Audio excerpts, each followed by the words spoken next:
Why that's been. I got two in Baltimore County. That's it. Yeah. Okay. I had some problem with similar types, finding things down mine and things are not able to go. Get that from you. There it was. Check this date here. Yeah. Oh, no. There you go. Okay. Oh, sorry. Thank you. The function of the tshuva that we're studying today, we know the specific question. A woman is upset that her mother-in-law, whom she invited for Shabbos, took the liberty of lighting her Shabbos candles for the entire household. What kind of recourse is she entitled? What kind of, let's say, what kind of remuneration or any kind of reparation is she entitled to? Or her mother-in-law stealing her mitzvah? So the only thing that we looked at yesterday was that Rav Sharaga wanted to initially suggest that perhaps there's a difference between a biblical mitzvah and a rabbinic mitzvah as far as this penalty that we see that the rabbis impose on someone when they steal your mitzvah. And he said that that doesn't really work according to the way that the poskim say, that even if you steal someone's rabbinic mitzvah, you still have to pay them for that. We saw one example from benching. We saw another example from stealing someone's aliyah that we had talked about before, or holding the Sefer Torah, which isn't even a mitzvah, but that could also potentially hold a person liable, And he also pointed out that, as we've learned before, the Beis Din doesn't assess the 10 gold pieces nowadays like they did in the old days.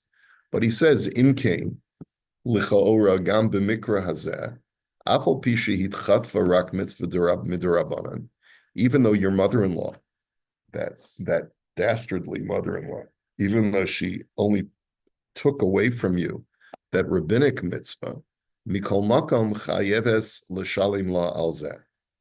But therefore, she would have to, if she were to appear to a medieval Beis Din, let's say, they would make her pay.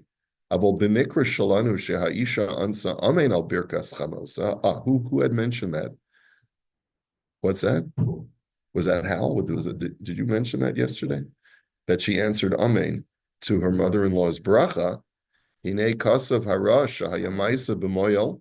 We had seen this case from Marash previously about a moyel that was invited to circumcise, uba moyel acher v'hiktimoso umalazatina, and another moyel showed up early and circumcised the child first. Upater also, and the original moyel took him to court and said, I am entitled. He stole my mitzvah. I want my 10 gold pieces. What about the money? He gets paid for it. Back in those days, the moyelim didn't get paid.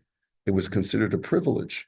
And I guess there were more people who knew how to circumcise that you could choose, and you would give the privilege of being the moyel.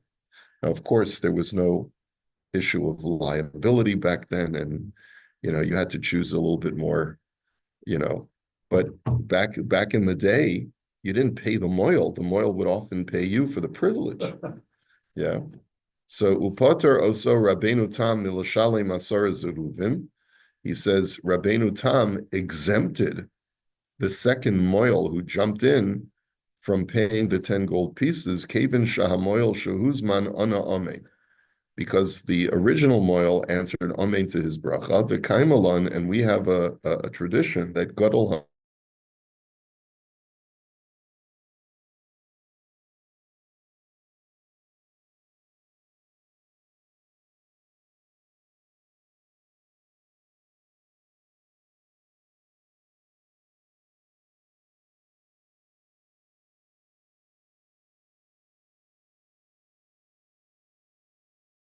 and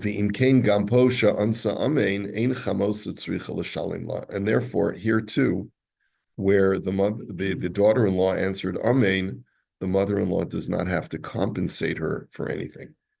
Now, however, the Makor Baruch has a very interesting addendum to this issue.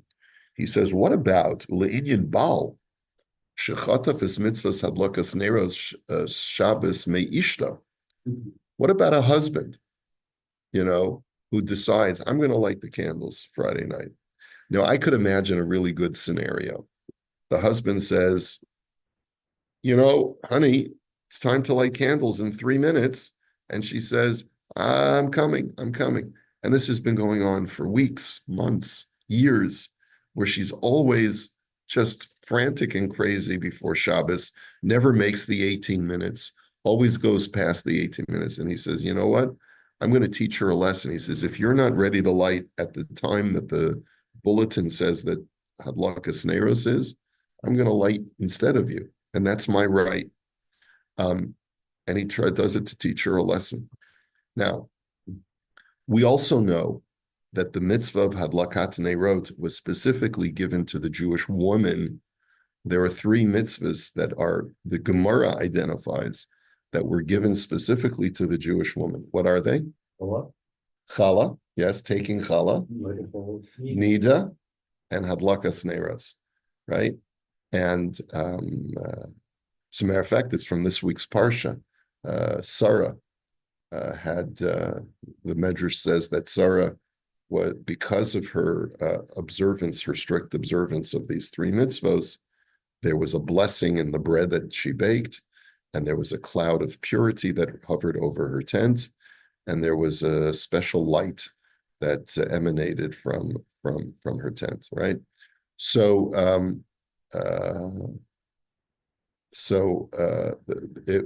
what if the husband says, I know it's from a midrashic standpoint, the wife is supposed to do it, but I've had enough of this constant chaos, Erev Shabbos, and I'm going to light it myself.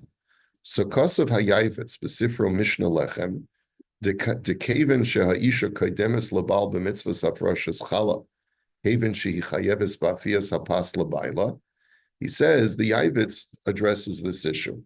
He says, we know that a woman is the primary challah taker. When she's mafresh challah, she takes the piece of dough. And the reason is because typically she's going to be the one to bake the bread in the house, not the husband. And why is that? Because the Gemara in Ksuva says that one of the duties that a wife owes her husband in exchange for him being the provider of the home is that she has to clean the house, she has to bake the bread of the house, etc. Okay? Amru Chazal b'Medrash Tanchuma, and our rabbis say the same thing in the Medrash Tanchuma. U'mitzvahs chala lama. Why do we have to take why do we have to be mafresh chala?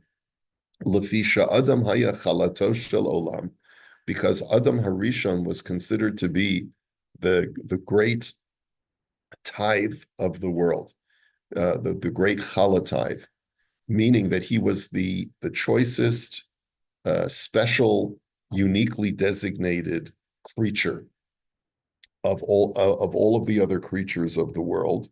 Ubaasa Chava v'tima asehu. And Chava came along and defiled him by giving him from the fruit of the tree. So in order to rectify that, Amar HaKadosh Baruch Hu, Tinasein la mitzvahs chala sheyiskaper la al chalaso shel olam shetima asa. So God said, let Chava come along and be the chala taker so that she can rectify the original chala that she defiled through giving him of the fruit. So that's another source that we know that the woman is in charge of certain mitzvahs.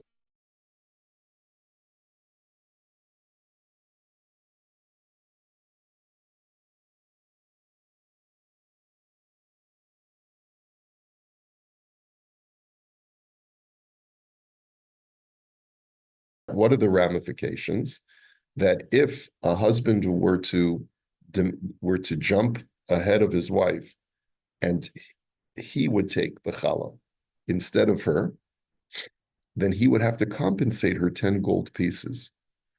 That's what the Yavit says. Azoy zak the Yavitz. V'chasav moran achida b'machzik bracha, demashma midvarav dehu adin b'nei Rosh Shabbos, shahabal yihiyeh chayev. And it seems like because any mitzvah that is designated by our sages for the woman to do, the husband would be liable. And that would include Shabbos candles. However, the Chida says, I disagree with the Yavitz. The Kevin Sheha'isa Shayechet Labal, the Mitzvah Mutelas Gam Alav Kamo Ishto. He says, because at the end of the day, the bread of the household belongs to the husband and to the wife. It's his bread, and therefore the mitzvah of challah is upon him just as much as it's upon his wife. So therefore, so from whence do we get this idea? When I, like we learned by the Torah reading, one of the reasons that Rav Sharaga exempted the guy from paying the 10 gold pieces is because it's a communal mitzvah. Any communal mitzvah, whoever jumps ahead and gets it may have done an unethical thing, an inconsiderate and insensitive and crass thing, but he from a mitzvah standpoint, he's chosen to take a mitzvah that anyone theoretically could do on behalf of the entire collective. Here too, there's a collective in the household.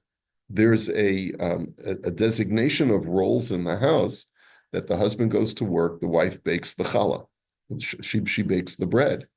But the mitzvah of taking challah is upon anyone in the household who's going to be the owner, the joint owner of that bread. And therefore, why should we obligate the husband to pay the 10 gold pieces for doing a mitzvah that was just as much upon him to perform as it was his wife's? V'hu adin b'nei Rosh Shabbos depater ayin sham. And the same thing would apply to Shabbos candles. V'chein pasak Rabbeinu Hagadol Zatzal b'chazon Ovadia Shabbos Aleph Shabal Potter b'chi hagavne ki yacholomar kimli kamar nachida ayin sham. And therefore Rav Ovadia Yosef paskin the same thing. He could say, I paskin like the chida against the Yavitz. Let's continue. V'ra'inu b'shut yein hatov shehikshal divrei maran achida hanal. That another sefer called Yein Hatov that asks a question on the chida. He says, Darei chida atzmo pasuk b'machzik barach Hashem degamim abal rotza lahadlik neiros Shabbos ha'isha kodemus. We know, let's say the husband says, I want to light the candles. Why can't I light the candles one Shabbos? It looks so special. It looks so spiritual with the movement of the hands and the face and the special prayers for the children, etc. He says, is a husband allowed to say, you know what, honey, I'll let you make hamotzi tonight. I want to light the Shabbos candles. It's a very egalitarian household. Yeah. Yeah, right. So the halacha is a woman can say, no, I have rights of, like, by the way, I'm sure that in certain households of there was a list of 33 rabbis who signed on, or they said the following Orthodox rabbis hereby endorse Kamala Harris. Okay, I saw that list. To see the bottom three. Well, not just the bottom three, but a bunch of them were women rabbis. So, and I recognize the names. These are the open Orthodox, which is basically like the new conservative Judaism. And egalitarianism is one of their like hallmarks, which is that we don't believe in gender assigned roles in Judaism. If a man, I went to a wedding once where the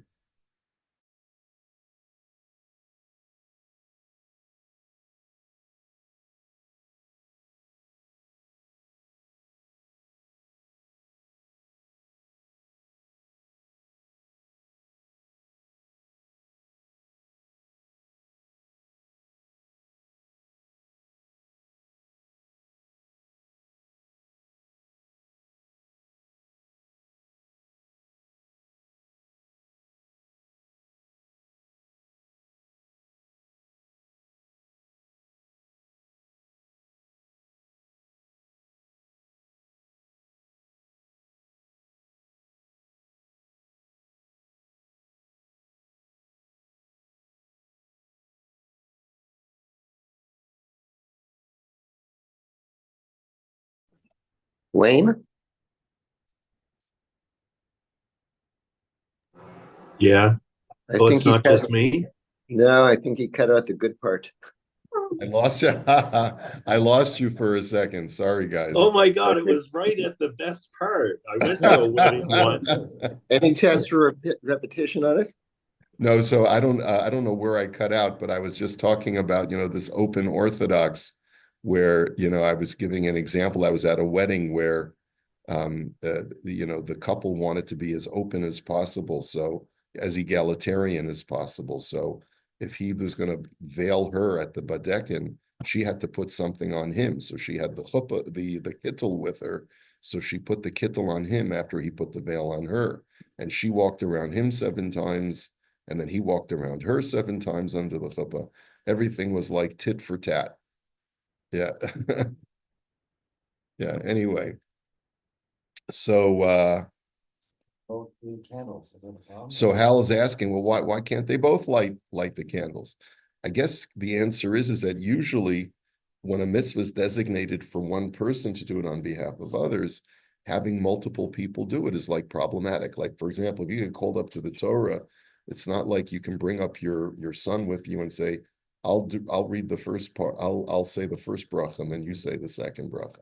There's certain mitzvahs that are supposed to, most mitzvahs are supposed to be done by one person only. Would that be a bracha b'torah then? For two people to do It's definitely not the way that the rabbis instituted it. They want one person to get the aliyah and say the opening bracha has one theme, the closing bracha has a different theme. Asher bachar banu mikol ha'amim and asher nasam lanu toras emes are 2 different themes within the same context of thanking Hashem for giving us the Torah. So you're not supposed to split these things up.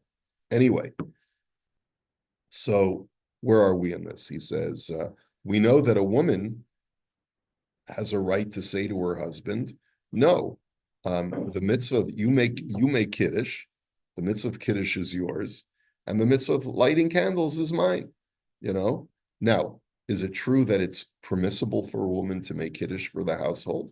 100%. And if a woman wants to make the hamotzi, she has a right to do so. But there are certain traditional gender assignments for mitzvahs. When it comes to lighting Shabbos candles, it's clear without any ambiguity that the primary person who's meant to light the Shabbos candles in a household where there is a husband and a wife is that it's given to the woman first, and she has the rights to even refuse to allow her husband to light the Shabbos candles. V'imkein hareza dome lekisui hadam sha'afal pi sha'of shayach liba'olav mitzvahs hakisui shayachas l'shochet. And therefore, a shochet who's, let's say, shechting a chicken, and he's doing it for somebody else. What about the guy who hired the shochet to shecht his chicken? Why can't he say, I want to do the mitzvah of kisui hadam?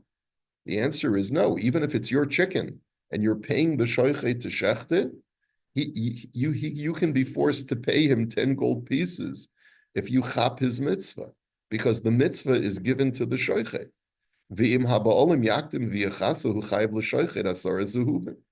And if the owner of the chicken were to go ahead and instead of the shochet, he would cover the blood, the Gemara had said that he has to pay the shochet 10 gold pieces.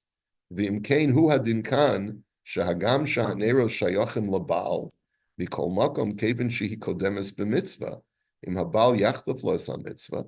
He says, and the same thing we can.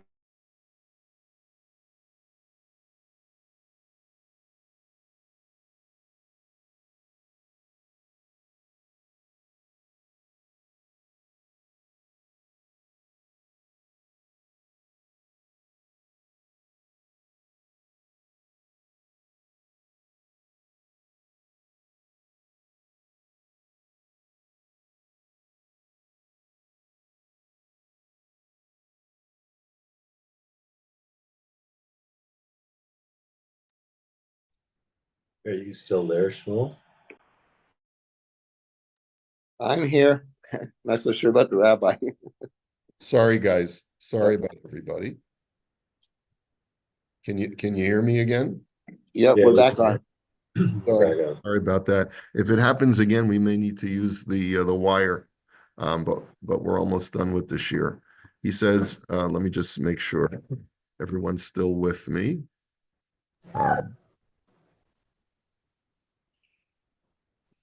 Okay, there we go.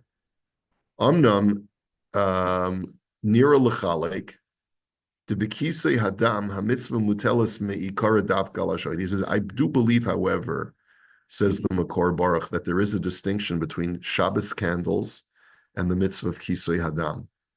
He says because when it comes to the mitzvah of kisei hadam, that mitzvah is specifically upon the shoichet, whoever slaughters the chicken. The halacha says that he covers the blood. Darshu Chazal v'shafach v'chisa. And that's based on the verbiage contained in the Torah. Because the Torah says, he who spills the blood covers the blood. It uses two verbs. V'shafach v'chisahu. He shall spill the blood, and then he shall cover the blood. Misha shachad hu yechasa v'lacheni miktimo acher. And therefore, if someone were to come along, afilu bal ha'of, even if it's the owner of the chicken, Kaven shahamitzvah lo mutelas alav klal b'taras chiluf. He says, since there's no mitzvah upon him at all, as far as his obligation to cover the blood, elashim yasa osa yakayim mitzvah sase. But if he does it, he has fulfilled the mitzvah. But there's no obligation for him to do it. Harehu chotef mitzvah me'acher shetzarech l'shalim lo. That's why he has to pay the shoichet for literally stealing his mitzvah. Masha Einkein b'nei Rosh Shabbos, but Shabbos candles, the olam etzem chiyuv hamitzvah mutal al habal b'diyuk kamo al haisha. He says, as far as the mitzvah of having Shabbos lights in my home on Shabbos, the obligation is as much upon me as it is upon my wife. Ela diyesh leisha din kedima. However, she has prioritization. It's not that it's exclusively her mitzvah, but that if there's a choice between my lighting the candles and her lighting the candles, she has first rights. Okay, v'lachein. So it's different from kisei hadam. Kisei hadam is that it's exclusively the mitzvah assigned to the shochet. Here, it's the mitzvah is on every member of the household to have Shabbos candles lit on Shabbos in the house. If there's a question of which member of the household should light, she always gets priority. But in her absence, for example, the husband lights. By the way, I hope you know this, because it's easy for a husband to not know this. If your wife goes away for Shabbos and you're at home, you have to light Shabbos candles. Okay? If you're away and your wife is at home, you don't have to light Shabbos candles. Your wife covers you. But whichever member of the household is at home, there's an obligation that your home has to have Shabbos candles lit on Shabbos. Same would work for Kiddush too. If you forget, that's a good question. Normally if a woman forgets, she has to add an extra candle for the rest of her life. I don't believe that penalty was ever placed upon a man who forgets to light Shabbos candles. But you definitely didn't do the mitzvah, right? You can't rely on your wife. Normally, you can rely on your wife's lighting, but in this case, I'm not sure if you're not supposed to rely on your wife's lighting if she's away. Let's say she's visiting one of your kids in Australia, right? And you're at home, so you have to light Shabbos candles in the house because it's upon the person who's in the household to light the Shabbos candles.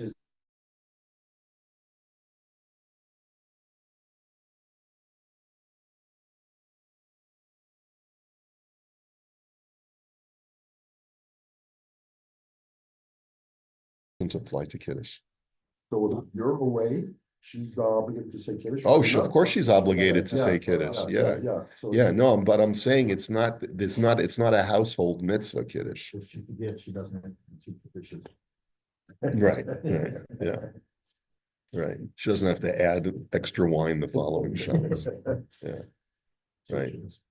So he says, Ela diyesh leisha din kedima, but it's that the woman has priority. Einu nechshav chotev mitzvah shel acher. And therefore, if the husband ends up chopping the mitzvah of hadlakas neiros, he's not considered to be a chotev mitzvah of somebody else, that it was exclusively their mitzvah. Kaven shazeh mitzvah shemutelas gam alav b'toras chiyuv. V'gam l'Rabbeinu Hagadol b'shut yabia oimer. He says va'ayin l'Rabbeinu Hagadol b'shut yabia oimer. Shetiretz ba'oifen acher. Rav Ovadia gave a different answer to distinguish between candle lighting and the case of Kisui Hadam. But, and I refer you to that responsum. But there's more to discuss, basically, is what he's saying. So at the end of the day, in a situation where, let's say, a husband wants to teach his wife a lesson, and he says, I go to shul 20 minutes, or I go to shul 15 minutes before sunset, because when we daven mincha,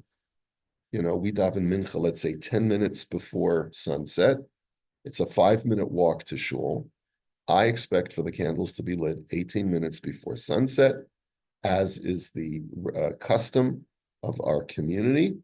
And if you don't light them 18 minutes before, I'm going to light them on my way out the door.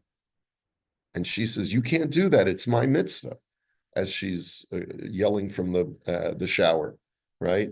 Because she's not ready, right?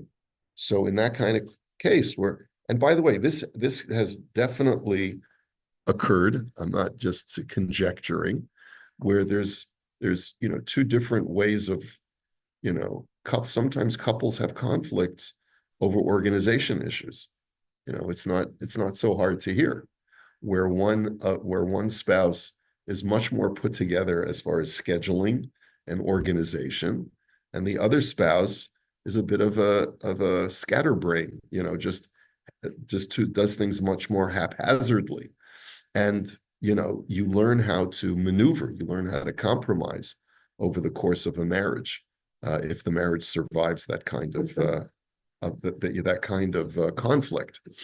Yeah, but when a couple love each other, they learn how to maneuver through the other one's different flow and way of working. But in a situation like this, where the husband says, I want to know that by the time I leave the house for shul, the candles are lit in the house. I'm tired of this, last second, because you got to speak to your friend on the phone, and you've been doing a million things and you just get distracted. I'm tired of this. If you don't get your act together, next Shabbos, I'm lighting the candles at 18 minutes. I could hear such a thing. Okay. So the question is, has he stolen the mitzvah from her? The question is, has he stolen the mitzvah? Okay. No, so we've answered it. The answer is, you haven't stolen the mitzvah from her. You have not stolen the mitzvah. You are, a husband would be entitled to chap the mitzvah, even though she has priority, and she argues, it's my mitzvah, you shouldn't take it away from me. He says, yes, it's your mitzvah if you do it properly, but the mitzvah is really upon the entire household. And because our tradition is to light candles 18 minutes before, and you're constantly late, let this be a way of teaching you a lesson, that to light on time. So every time you don't light on time, I'm going to take the mitzvah. Rabbi, going back to the original shiloh about the mother-in-law stealing The mother-in-law.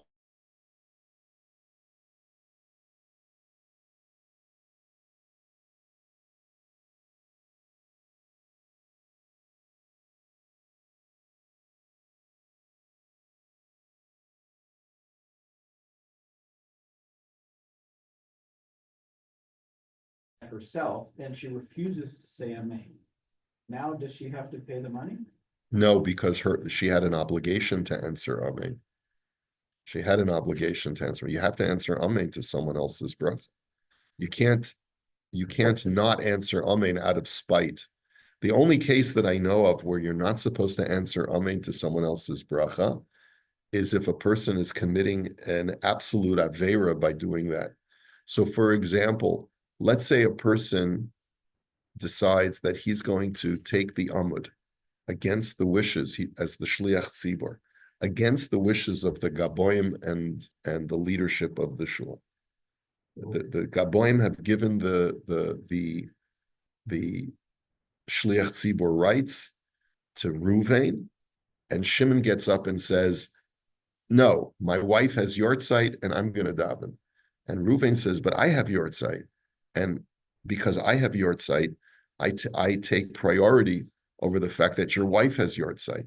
She's not, you can't say that you're her proxy and have the same rights as me. And he says, no, the woman has just as many rights as the man does. And I demand that because it's my wife's yortzeit, I'm going to daven. And he gets up there by force, grabs the talis, and starts saying brachos, and starts saying kaddish.